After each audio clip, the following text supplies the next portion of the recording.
Welcome to the Predictive Playbook. I'm your host, John Ryan, and we're going to be talking some soccer game semifinals in the UEFA division of the Premier Soccer League with Paul Carr, who's the host of Expected Value Podcast and is one of the most knowledgeable soccer minds on the planet.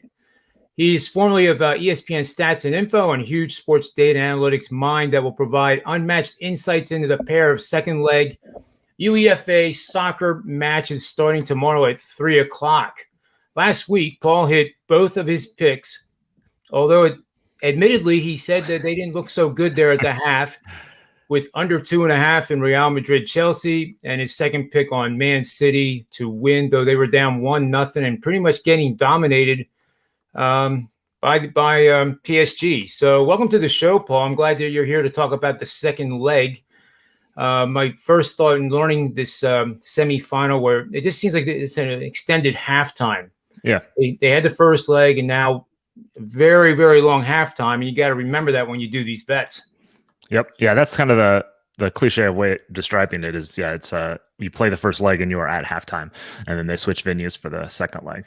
And it's always a bit of a mental mind game to think about these second legs, sometimes more than others, depending on how the first leg went from a score perspective. Because, again, it's aggregate score over the two legs. So I will use the quarterfinals as an example. So in Bayern and PSG in the quarterfinals, PSG won the first leg 3-2 at Bayern. So because road goals are the tiebreaker, Bayern has to win the second leg by 2 goals, basically, to advance. And the weird result that could happen, and so I picked Bayern to win this game because I thought they could win, and I didn't think they would necessarily advance. That was a long shot play that I was not big on, but they won this game 1-0 and did not advance. So you have to factor in. So Bayern was up 1-0 in this game. PSG's fine with that. They don't care because Bayern has to score another goal in order to advance. PSG doesn't have to score. It doesn't change things too much in that sense. So you just have to kind of mentally wrap your head around what each team has to do to advance, what teams are okay with. PSG in that case is fine with a loss. So it makes the Bayern win more attractive because these 1-goal Bayern wins are fine with PSG. So there's just always this mental gymnastics in this second leg where you have to just make sure you're aware, all right, what happens? Because sometimes you'll see really weird lines, especially for one team to win or even the draw, because the better team doesn't need the win, so you get a much better price on it. So it's always just be aware, know what has to happen, and it's in some ways it's elementary stuff, but in some ways it's stuff I have to keep telling myself as I start thinking through making these picks every time. Yeah, so I guess the first matchup on Tuesday, this starts at 3 o'clock Eastern time. Obviously, it's in the evening where it's taking place. PSG has a 2-1 advantage from the first leg. Man City has the 2-1 advantage, right? So they're probably likely to advance to the final. And I was studying these two teams, and both of them, some people consider them ones that could never get to that level to win it all. Right. And I kind of feel bad for the teams and their fan base when you read the history behind them, but at least one of these teams are going to get in there, and I would have to think PSG's probably the one that's going to get there. Right. Well, Man City's got the 2-1 lead, so they're the big favorite, which I know is what you're trying to say. City, they won 2-1 on the road, and so now they're going home, and they're the better team. They're a weird team. All season they've not been that good in the French league and their regular domestic league play, separate from Champions League. Now they're still right at the top. They're in the title race, but they've been running away with the league more often than not the last decade or so. But then they get to Champions League. They knocked out Barcelona. They knocked out Bayern Munich, who are 2 of the 3 or 4 best teams in Europe. And they have star power. It's not like PSG's this underdog team. They have guys like Neymar and Kylian Mbappe, who, even your casual sports fan is likely familiar with. So they've got the talent. They just haven't shown it in league play, but then they come to Champions League and they're able to knock out these good teams. So all that to say, City has been dominant all season in every competition. They won a League Cup in England already. They're going to win the Premier League as soon as this weekend, probably. So they have been consistent. So kind of like last week, where it was almost a bet on City's consistency. Like, what's you know more or less what you're getting from City. And while that wasn't the case the first half, it came around in the second half. City figured some things out, made some tactical adjustments, and were able to really dominate that game and pull off the comeback. So I'm leaning the same way here. City is at home. They don't have to win. That's kind of the one caveat. They don't have to win this game because a draw is fine to get through. But I just think it's in City's nature, as we've seen all season. Like, they get a goal and will just strangle the life out of a game with possession. They're just not going to give you the ball. It's what they did in the second half against PSG, really. So I expect to see more of that, and I like City to win this game outright. The PSG kind of helped them in the second half too. There was a mistake in the goal by the goaltender, and then the free on the free kick that went right through the wall. Through the wall, they kind of screwed that up pretty. It was a weird second half in the sense that City dominated possession. They had, I think, 65% possession in the second half after 53, I believe, in the first. They really didn't generate. You're right. They didn't generate a ton of great scoring chances. Like, they had 7 shots, but the expected goal value, meaning how many goals they're going to score on average given those shots, wasn't that high. I think it was under 0.5. And they got a goal on a cross/shot that bounced in, and they got a goal on a free kick that went through the wall. So it was a very weird second half where in some ways it felt like City deserved that comeback win because they had the ball and were creating many more chances, and PSG took 1 shot the whole half. And in some ways it didn't, though, because despite all that possession, City wasn't creating good chances, and they didn't have these massive scoring opportunities. They did have a couple times like the ball goes right through the box, they didn't get a shot off, so it doesn't go into some of those other metrics. But it was a weird second half. The City dominated and at the same time was still kind of lucky to get out of there with a comeback win. Yeah, and I also noticed the history here that no English team who has ever won the first leg of a Champions League knockout away from home has ever been eliminated in the second. And I'll tell you, Paul, I sometimes hate saying those things. So I feel like I'm putting a whammy on somebody unnecessarily, not that I have that kind of power. But when you see stuff like that, do you think PSG even has a chance to come back? Can they have like a meeting with the coaches and the coaches say, look, we beat ourselves. We played really, really poor in the second half. We allowed this to happen. Do you think they have a chance to come back? They've got a chance. I think they're around plus 400 to advance, which I wouldn't play. I don't feel like they have a 1 in 5 chance to get through, but they've got a shot because, like I said, this is not an underdog story. This is one of the most expensive teams in the world. They have Neymar, who is one of the best players in the world. There is always the chance that he goes nuts and hangs a hat trick on Man City. I don't think it's likely. Because, and this is where City is very different than Bayern was in the previous leg. City's defense is the best in the Premier League, probably the best in Europe this season. They just don't give up a ton of scoring chances. And it's different than City was even a year or 2 or 3 ago, where they were just more of a, we're going to outscore you. Now they will shut things down defensively. They have all season. So it's absolutely possible that PSG gets through. This is, I've seen some projections, like 538's SPI projections have City at like 95% to advance, which is a little bit generous, but I also understand it given PSG's league form, like we talked about. So that's an extreme, but plus 400. I think the real answer is somewhere in the middle there. PSG's got a shot, but given City's defensive prowess, and I should add, Kylian Mbappe may not play this game. I didn't check the papers this morning, but as of last night, he missed the game over the weekend. He had a calf injury, so it looks like he won't play. Even if he does, there's that question of, for anybody coming back from injury, how good is he going to be? So I think that's a factor because that hurts. Obviously, you lose one of the best 5 players in the world. Your team's not going to be as good. So yeah, PSG's got a shot. If I'm pricing it out, I'm thinking it's 1 out of 6 or 7, something in that range that they get through. So they got a shot, but I just trust City so much more here.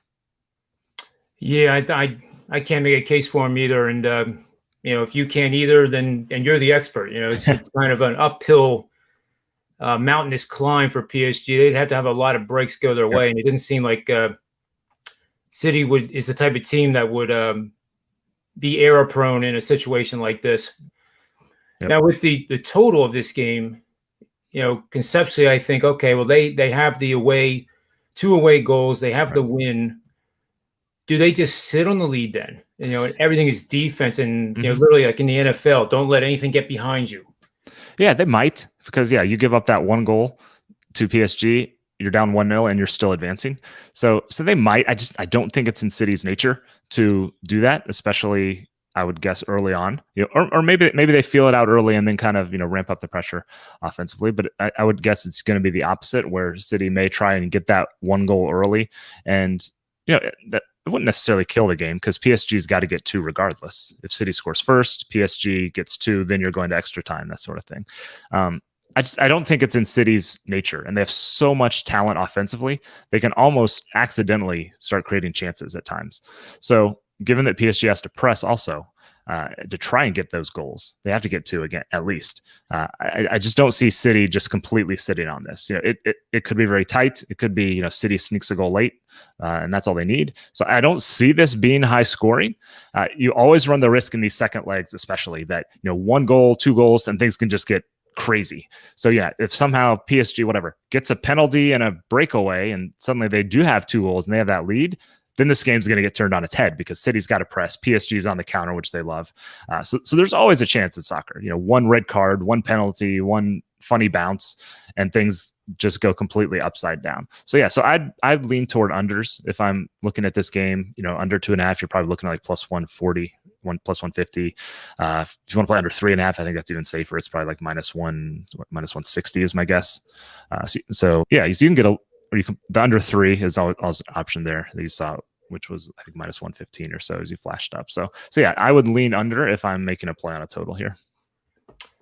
Yeah, I concur. I mean, I don't know what else to think. I was looking earlier on the money line. The draw for this game is plus 310. That's not bad. I mean, you get any draw. Broadly speaking, I like to get them over 300. Over plus 300 if I want to play them. And that's not bad because 0-0 City's fine with, 1-1 City's fine with. So if it gets to one of those scores late, and City's just going to keep the ball or try to keep the ball at least, and dribble it out just about. So that's not a terrible price. You always run the risk. You have 2 teams that can put goals up in buckets. Then the draw is a little. I don't know. It's just tougher to play it from a mental standpoint because either one of these teams, in theory, could put up 2 or 3 and makes the draw a lot less likely. But that's not a bad price for a draw that City would be very happy with in this situation. In the unlikelihood that PSG wins 2-1 by the same score that City won, what happens then? Yeah, so then we go to extra time, and it reminds me of something again. I always have to remind myself this for second legs. Bets by default, bets are 90 minutes plus stoppage time. So just, that 3 or 4 minutes they add on to the end. So almost every bet that you can play is for just those 90 minutes. You can find some that will say, includes extra time or 2 advance or something like that. But so I just say this as know what you're betting, because I've made this mistake before where I think I've bet one thing and I'm all excited and then realize I actually lost the bet, or I'm bummed because I think I lost the bet and I'm like, oh no, I had that for 90 minutes, not full time or whatever it is. So I said just to know what you're betting, because that can come up in these second legs. So yeah, so if PSG wins 2-1 and only 2-1, then we go to 30 minutes of extra time. And this is where I think the rule's not good. The away goals are still counting basically double for PSG. So if it's 2-1 after regular time, they go to extra time and each team scores a goal, PSG goes through because they have the away goal. Oh, wow.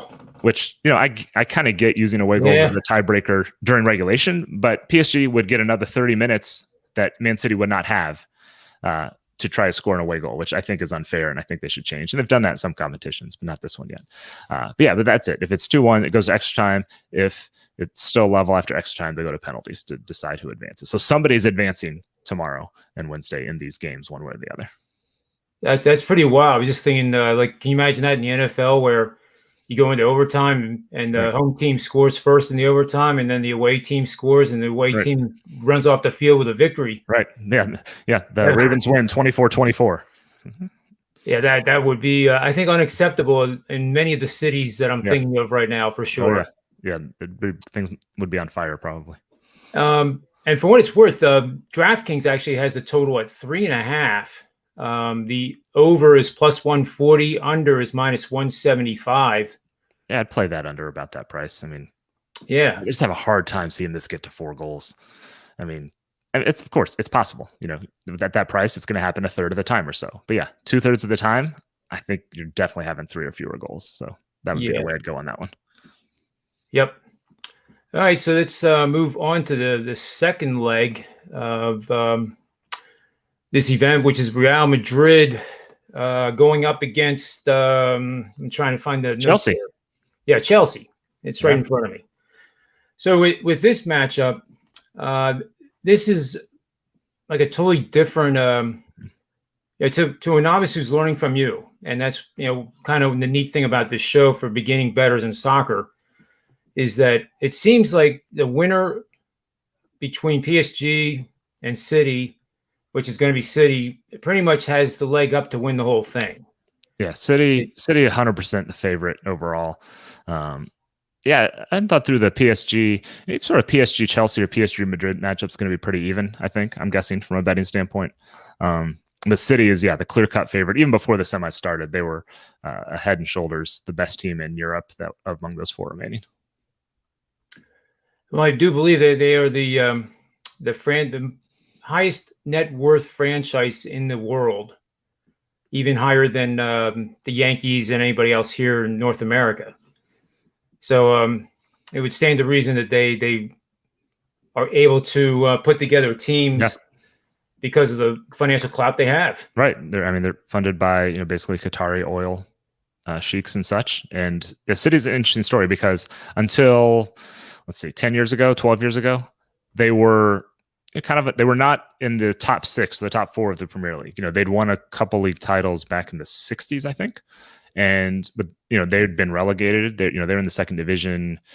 I may get this wrong, but I want to say like 25 years ago or so, or 20 years ago. Not too long ago that they yo-yoed back and forth a little bit between the first and second division. And then they got an infusion of oil money, and they turned themselves into a super club, and they've won a bunch of titles, but they haven't even gotten to a Champions League final yet. So that's why this is such a big deal. This is not an underdog story of them, spending all this money and getting there, but it is something they've never done. It's something that's very important to ownership, to Pep Guardiola, the City manager, who has won Champions League with other teams, but not with City. So getting to the final is a big deal for City on several levels, even though they're the big favorite.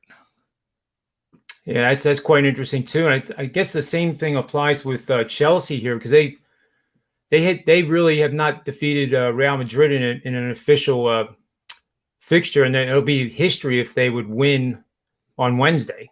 Yeah, and it'd be big. So they switched managers mid-season. They had a guy named Frank Lampard was their manager, who was one of the best Chelsea players they've ever had. And they brought in a guy named Thomas Tuchel, who had coached at Dortmund. He'd coached at PSG, one of the better managers in the world. And he transformed this team into a kind of a defense-first mindset, kind of the way City has transformed this year too.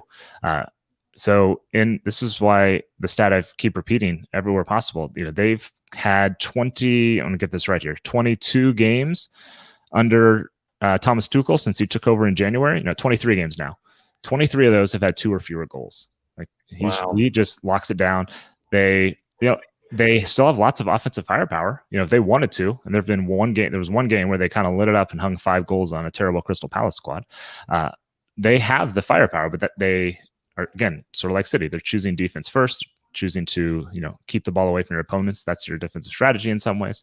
So it'd be a pretty big deal if he could come in mid-season, turn this team around, and get them to a Champions League final where they haven't been in, I think, 9 years, and have likely playing City, but a 1-0 game. They knocked City out in the FA Cup semifinals a couple weeks ago, so they'll think they can go toe to toe with City and knock them out again.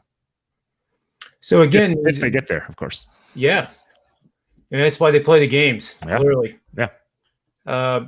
So with the first leg of this going 1-1, the road team now is going to have the road team in the first leg has the advantage because they get more points for the away goal. Yeah. Chelsea's about a roughly 2-1 favorite, expected to advance. I think they're minus 175 or so to advance right now. So because they've got the away goal, it was basically a coin flip going into the first leg, and they got that away goal, which is big, just because they're going to go through with any win here, a scoreless draw. They'll go through as well. Yeah, that's awesome. Now I'm looking at the injury list here too. Do injuries factor into this game? Because there's some names here that they look like they're guys that are playing pretty high minutes, but not terribly. I mean, Real Madrid's not going to have Sergio Ramos be honest, I'm not sure if Rafael Varane, their other center back, is healthy. But they've got guys who have stepped in and played well enough that I don't think it's a big deal. Ramos and Varane are good players, have been world-class players at times. Ramos is, on the back end of his career, was still good. So yeah, off the top of my head, I don't think there's any significant injuries to keep an eye on for either team in this leg. Nothing unknown, at least, that's different as far as changes since the first leg went.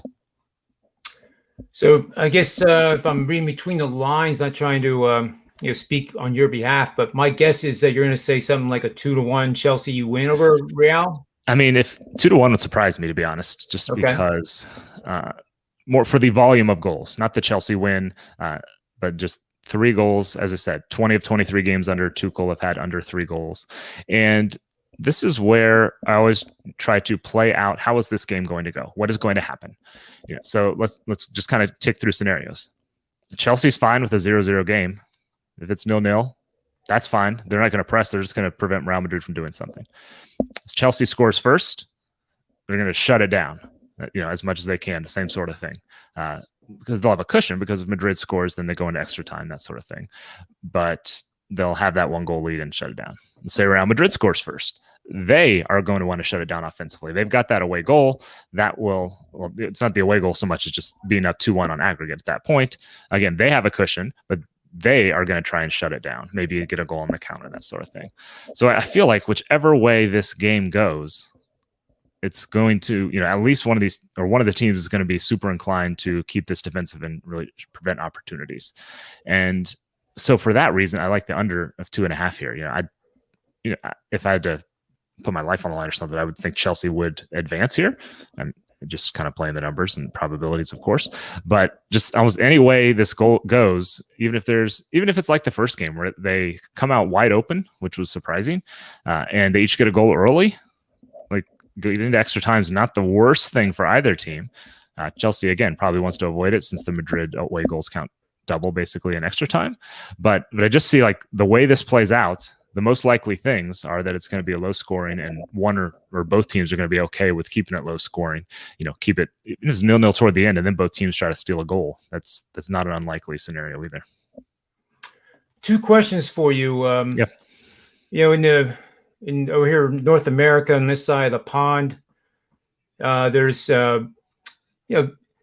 sometimes people say, the referee's going to swallow his whistle in the last 2 minutes of an NBA game, or the last 5 minutes, or in the NFL during the playoffs, they let the boys play a little bit rougher and don't call as many pass interference calls.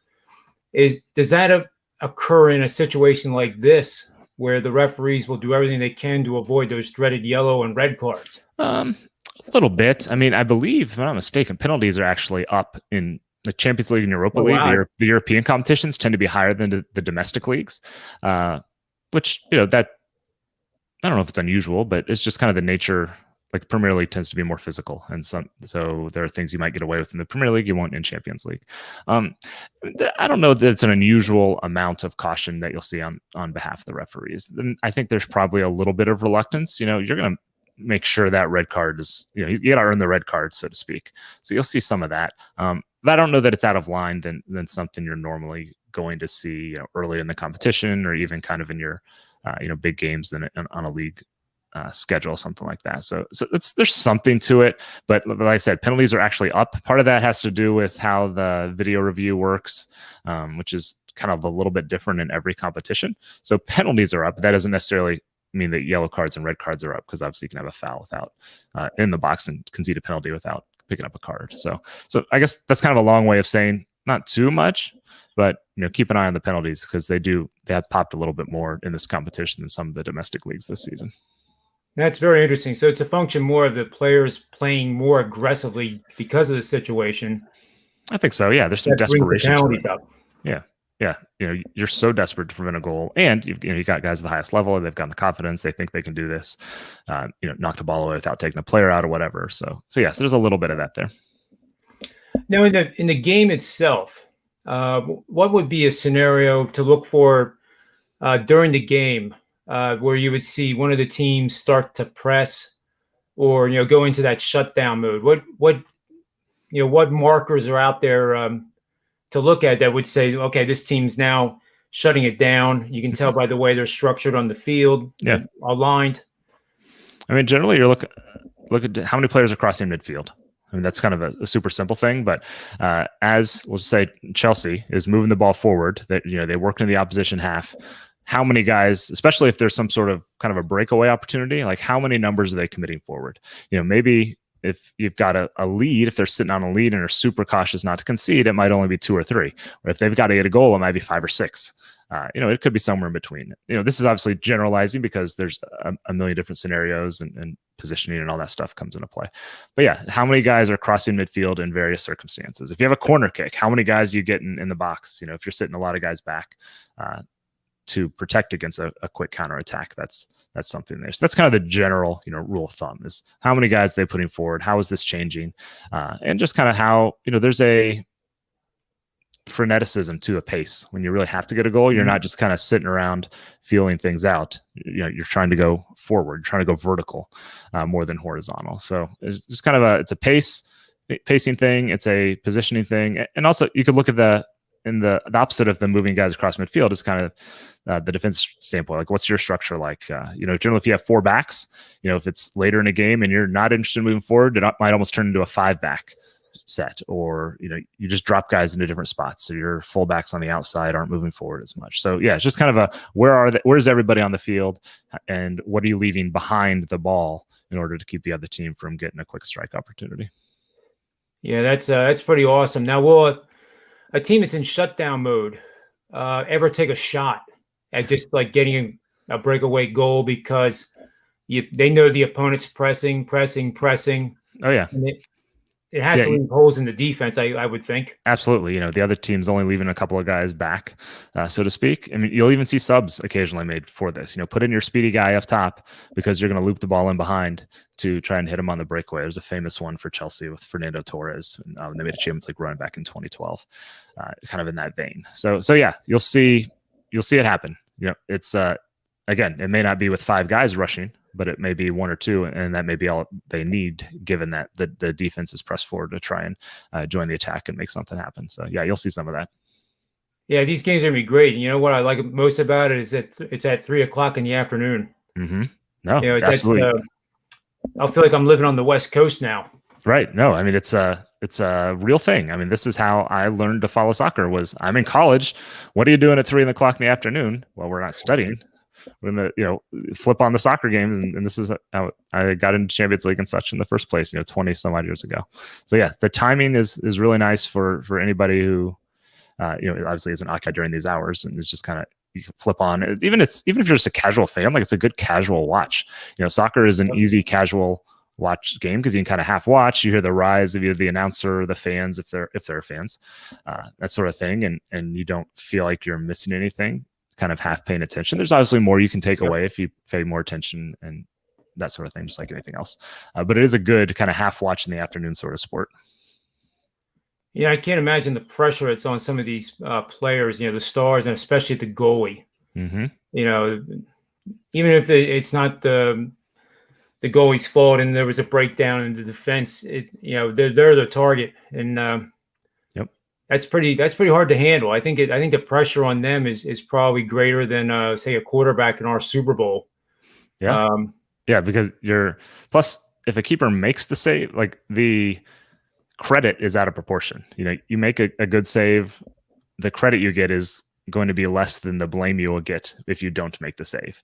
And that's where the quarterback analogy is apt. And this is where it splits a little bit, is that a quarterback does something well, he's going to get a ton of praise. You're going to be the MVP of the Super Bowl in all likelihood.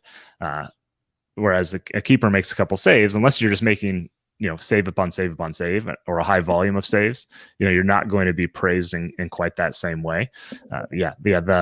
The pressure is great, and that's what, the desperation that you can find toward the end of games is what makes, it's Champions League semifinals is what makes it great.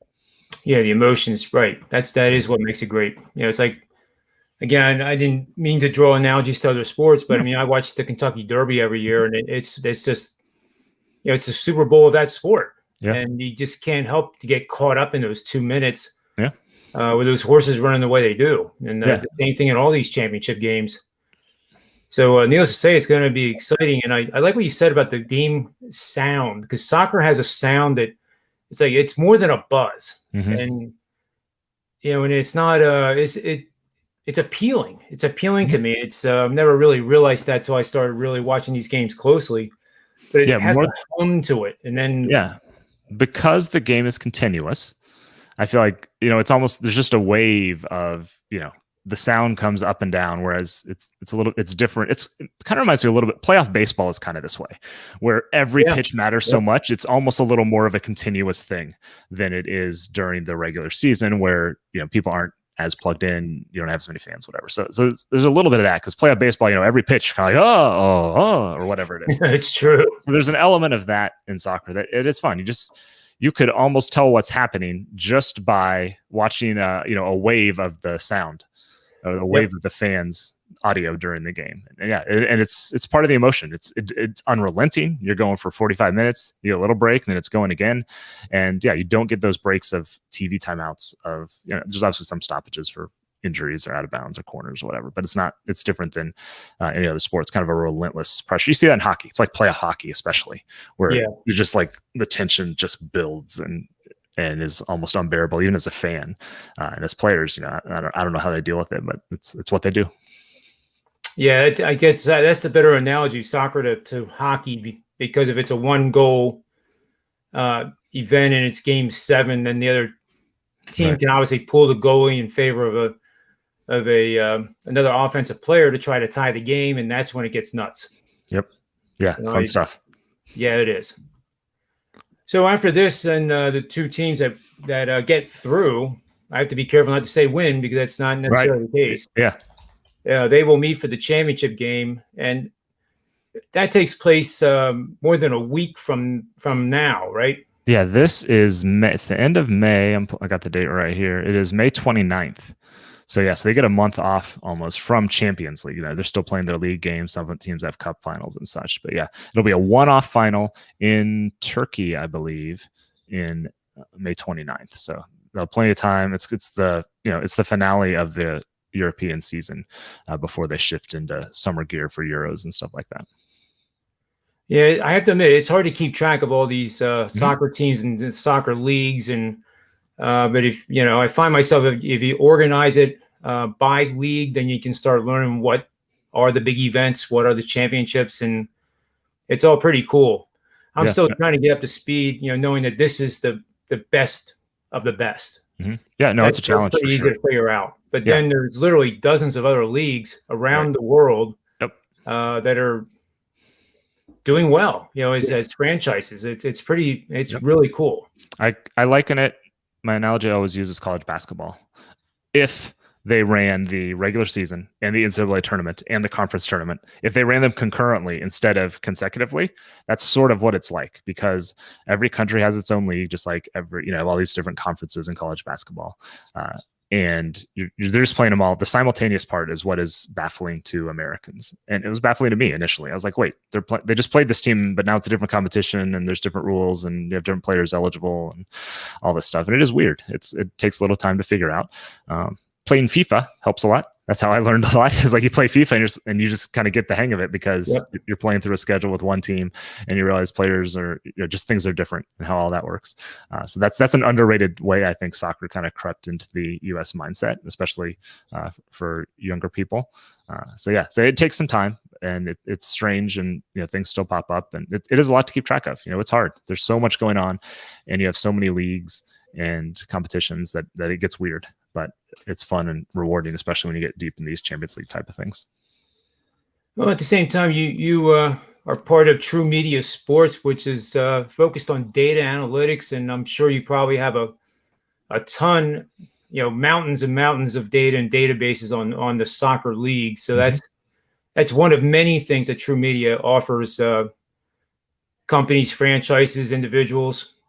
It's fun to see how teams are using the data, because we basically pull all the data into one platform and let, coaches, analysts, whoever it is, use that data to find what they're looking for. So, we get questions, people asking how to do stuff, and like, oh yeah, well, you can do that this way on the site, or, oh, we hadn't thought of that. That's a use case. We need to figure out how to make that doable on the site. So it's fun to see the teams using the numbers, because I think we may have talked about this last week. Like the reason, it's part of the reason these numbers, just things as simple as expected goals or whatever metrics you want to use, part of the reason that they matter, so to speak, is that teams are using these, just like in other sports, to make decisions. So, you hear about people who hate war in baseball or whatever, and that's fine. Just know that teams are using some version of war, probably their own version. They're using these things to make decisions. That's part of the reason that media want to use that, because it's reflecting decision making, it's reflecting progression in the game. In a lot of cases, most cases, they're also better metrics for a variety of reasons. So yeah, it's a transition, but it's fun working with all these teams, working with media outlets to see how they can use the data to either tell stories in the media case or player recruitment or whatever it might be on the team side. Yeah, and before I let you go here, we talked about the NFL draft, and I think we mentioned the idea, or at least the concept, of creating an app that would help general managers pick the right player that would fit into what they have existing as a core. And maybe it's not the best player on the board, but it's the player that's going to make them the best going forward. That's always the challenge, right? I mean, look at the Raiders, who reached for the offensive lineman in the first round, whose name I can't remember, and that's the balance. Was he worth the whatever it was 17th pick in the draft to them? Yes. Could they have also gotten him 40 picks later? Probably. So is there? I don't know what the right answer is, but it certainly seems like even if they did maybe get the best player. Yeah, and I think that's where some of these. I almost sometimes wish the mock drafts wouldn't be there to read, although it's very interesting. They're all well done. Yeah. And they usually tie into what's going to happen. But I guess, one of these years, I wish I could just go to the draft and have no clue that other than Trevor Lawrence being the number one pick. Right. Like if we'd gone into this last draft cold and Trey Lance is the number 3 pick, we'd all be like, what? Yeah. Like, who is he? Almost. Yep. Even if you told a lot of people like me, a casual fan, 2-3 weeks ago that he was the number 1 pick or number 3 pick, and they're like, But then there's just so much coverage, and by the time you get to the draft, it's almost expected. So yes, there's something charming about the old way it used to be. Like I remember Steve McNair, when he went, I think he went in the first round, and it was expected, but who had ever seen Alcorn State play? Like I think he was on the cover of Sports Illustrated, which was a big deal. But yeah, there was like an air of mystery almost, because like, all right, how's this going to work out? And then he doesn't play most of the first year, and then he obviously turns into a very good quarterback. So yes, there's something charming about kind of the old school way of doing it, but yeah, we're not going back now. Yeah, that first round seemed to go pretty well for just about everybody. I think my takeaway from it was that New England came away with the real coup. First of all, not having to trade up to get their guy, and then literally falling right into their laps, and that connects him with the Saban-Belichick connection. They're basically running the same offenses. It's short passes, yards after the catch, yards of separation from the defender. And, from what one of the guys that I had on one of my shows, Rob Vino, mentioned that he was at the Senior Bowl game. And, the Alabama quarterback, usually they only give 25% of the playbook to the quarterback representing the one side. But within 5 days, he had the whole playbook and was able to go to the line of scrimmage and make audibles, and it was truly mind-blowing. Interesting. Yeah. And that bodes well. Personally going forward, and this is off topic with soccer, I think New England is actually probably flying under the radar, which is incredibly hard to believe given the last 20 some years here. But I don't think Belichick would be still doing this if they were going to be 3-13. Right. So, yeah, you think he'd just bail. That whole division is interesting. I mean, I'm a Dolphins fan, so I'm a little biased, but I mean, just start at the very top and look at the quarterbacks. You got Josh Allen in Buffalo, who's one of the top 10 quarterback in the game. You've got Tua in Miami. Interesting. Don't know how good he's going to be, but there's ceiling. There's a high ceiling, obviously. You've got the Jets just took Zach Wilson, and the Patriots just took Mac Jones. So you've got 4 quarterbacks all out in the last 5 years. Very interesting. Whatever's going to happen, it's open. It's going to be fun. As a Dolphins fan, I'm optimistic. They got Tua a lot of weapons, so I'm excited about that to see what he can do this year.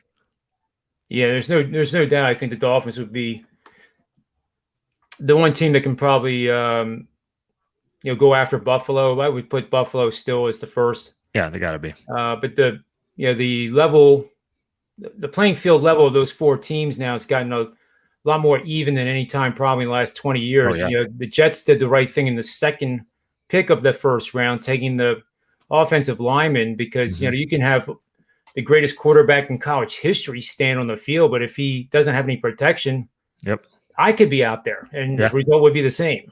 Yep. Yeah. So I think the Jets are finally heading in the right direction. I'm a guy that's half full all the time with the glass. The glass is never half empty, and I would always get upset a little bit that people would just continuously bash the Jets. And when the Jets beat Seattle this past year, I was like, yeah, that's good. That's way to go for you. Yeah, always something to be positive about. So, and I'll tell you, Zach Wilson, and he looks like the real deal. I think that was a great pick. And lastly, your thoughts on the third pick with Lance. I'll admit, I immediately compared him to Carson Wentz because of the connection, right? Yeah, the obvious connection. And I watched the highlights that they showed, and I was actually with a Wager Talk Sports Memo show for the NFL draft. So I couldn't help myself to think of the comparison. Like, the video of Lance was, in my opinion, vastly better in terms of athletic skill and elusiveness than Carson Wentz could ever dream of being. So I went right back to what we talked about the last time we were together with the app that would help general managers realize, what's going to work and what's not going to work. Yeah, and I like the fit of Lance into a Kyle Shanahan offense, because who's better at developing a running game and using that mobility than Shanahan?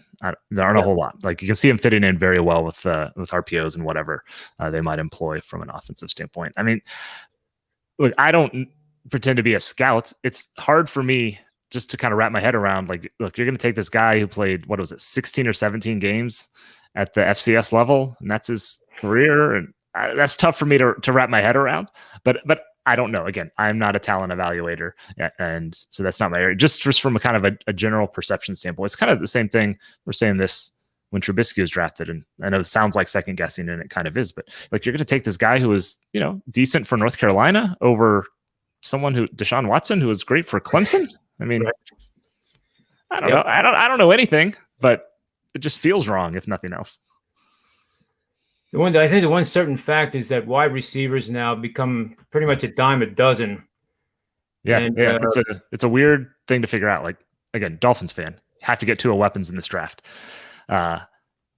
Just stay at 6 and take Jalen Waddle. You could trade down and try to get Devontae Smith later, if that was an option. Like, I was kind of happy when they were at 12, because I was thinking they might get one of those receivers at 12. In retrospect, they probably wouldn't have, so I'm glad they moved up. But yeah, you take a guy there, or you try to find one of these guys late in the first round, because there's always receivers that pop later. Or do you feel like you have to get? I don't know. It's a tough thing to figure out. Justin Jefferson's great. They had to take him early, things like that. So I'm hoping Waddle obviously is the answer for the Dolphins, but there's so many receivers that come out of, the Steelers find some guy in the 4th round every year, it seems like. So yeah, there's lots of talent to pick from, and it's always interesting to see where it comes from in the draft. Yeah, I'm certainly not an expert that would apply for a general manager's position, but there are times where I think I should be, and then I wake up and I realize I'm not. But I think wide receiver, Waddle was a great pick. And the one thing I'm starting to really realize with the difficulty of picking a wide receiver in the first round is that those kids dominated in college football level. Then they get put into the pros, and there's an immediate, large increase in the competition on the other side of the ball. So for the first time in that kid's life, he might be lined up against a defensive back that's faster than he is. And then how they respond to that emotionally goes a long way to determine whether that was a really smart pick. But that's as a Dolphins fan, that's a question about Tua, and Mac Jones, same thing. Were these Alabama quarterbacks good because they are good? Are they good because they had the best offensive line, the best receivers, and the best running back in college football?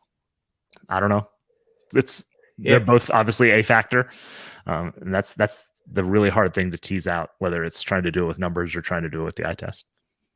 In the same thing with Trevor Lawrence, I just can't imagine. He seems like a young man that can handle the immense pressure now that's going to be on him in Jacksonville, and just hope that it goes well, because that's a franchise I've always had because they're always the team that's getting beat up, except for that one year in the AFC Championship game against the Patriots, who I kind of lean towards.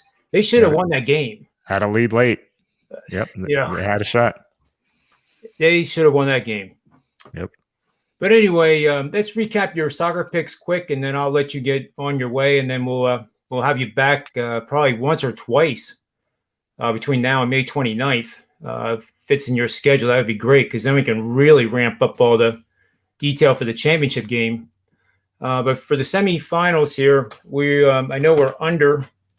Yeah, we're under Chelsea, Real Madrid, under 2.5, price around -150 or so. Always shop around, of course. But I just have a hard time seeing the way that match plays out. Game going, getting to 3 goals, 1 out of 3 times or so.